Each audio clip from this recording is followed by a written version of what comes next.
Hello दोस्तों, MP study 21 के YouTube channel में आपका स्वागत है।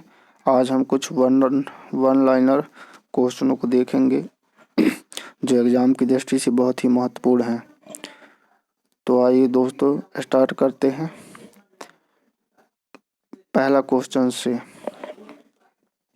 तो पहला क्वेश्चन है, बुद्धि को सबसे पहले परिभाषित किसने किया था? उत्तर, बुद्धि को सबसे पहले परिभाषित यूनान के दार्शनिकों ने किया था। एक दिग्भ्रमित किशोर का पथ प्रदर्शन किया जा सकता है उसके अच्छे व्यवहार की प्रशंसा करके। पियाजे ने किसी बच्चे के विचारों में नए विचारों के समावेश हो जाने को क्या कहा है? तो पियाजे ने किसी बच्चे के विचारों में नए विचारों के समावेश हो जाने को समीकरण कहा है। स्पीयरमैन कहाँ के निवासी थे? स्पीयरमैन लंदन के निवासी थे। बुद्धि का एक कारक सिद्धांत किसने दिया? अल्फ्रेड बिने ने। प्राथमिक आवश्यकताओं को किस आवश्यकता से भी जाना जाता है?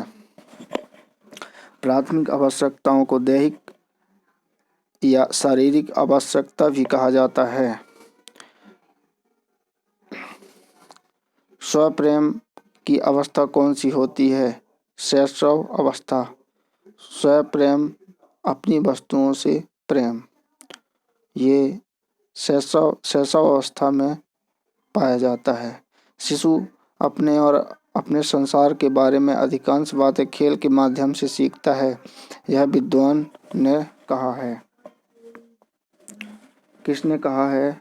कौन से मनोवैज्ञानिक ने कहा है कि शिशु जो है संसार के बारे में अधिकांश बातें खेल के माध्यम से सीखता है? स्ट्रेंग। नेक्स्ट, अनौपचारिक शिक्षा किसे कहते हैं? आंगनवाड़ी में दी जाने वाली शिक्षा, घर में दी जाने वाली शिक्षा, इनको अनौपचारिक शिक्षा कहते हैं। अधिगम से क्या तात्पर्य है? मानव व्यवहार में होने वाला स्थायी परिवर्तन अधिगम कहलाता है। पियाजे के सिद्धांत के अनुसार कौन सी अवस्था में बच्चों में उस चिंतन का विकास होता है जिसमें अनुत्क्रमणीयता होती है? प्राक संक्रियात्मक अवस्था, जिसे पूर्व संक्रियात्मक अवस्था भी कहते हैं।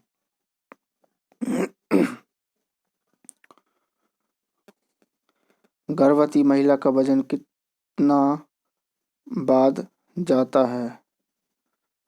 10 किलो।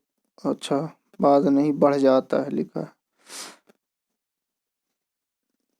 गर्भवती महिला का वजन कितना बढ़ जाता है? ये बाद लिख गया है टाइपिंग मिस्टेक के कारण, तो यहाँ पर बढ़ है, कितना बढ़ जाता है, तो 10 किलोग्राम से 12 किलोग्राम तक।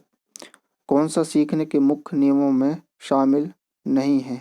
बहु अनुक्रिया का नियम। मैं क्या हूँ, मैं कौन हूँ आदि जैसी प्रबल भावनाएं बालक के विकास की किस अवस्था की सूचक होती है? किशोरावस्था। सुल्तान नाम के चिंपैंजी पर किसने प्रयोग किया? कोहलर ने। ये गेस्टाल्टवादी हैं कोहलर। वायुमंडल का प्रमुख स्तर जो पृथ्वी तल के नजदीक है क्या कहलाएगा? क्षोभ मंडल। बालक के विकास की दशा कैसी होती है? शीर्ष से पैर की ओर, इसे केंद्र से बाहर की ओर और सामान्य से विशिष्ट की ओर। बालक के विकास की दशा कैसी होती है? अच्छा, दिशा है ये। दिशा कैसी होती है?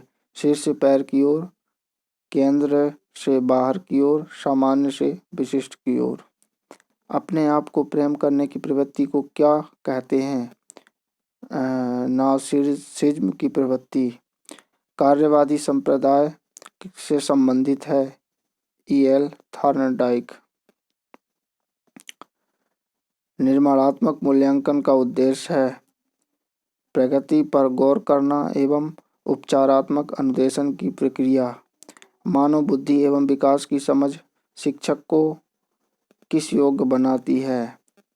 तो मानव बुद्धि और विकास की समझ शिक्षक को विविध शिक्षार्थियों के शिक्षण के बारे में स्पष्टता। बच्चों को सबसे पहले भाषा का ज्ञान कहाँ से होता है? अपने परिवार से। मानव के स्थायी दांत कितने होते हैं? तो स्थायी दांतों की संख्या 12 होती है और जो दूध के दांत होते हैं उनकी संख्या 20 होती है। मंद अधिगमकर्ता जिनकी शैक्षिक उपलब्धि सामान्य योग्यता से कम रह जाती है वे बालक कहे जाते हैं। पिछड़े बालक। कोण का मनोवैज्ञानिक व्यवहारवादी संप्रदाय से संबंधित है। जे.बी. वाटसन। तो आज के लिए इतने ही क्वेश्चन थे दोस्तों। अगर वीडियो पसंद आए तो लाइक, सब्सक्राइब और शेयर करें।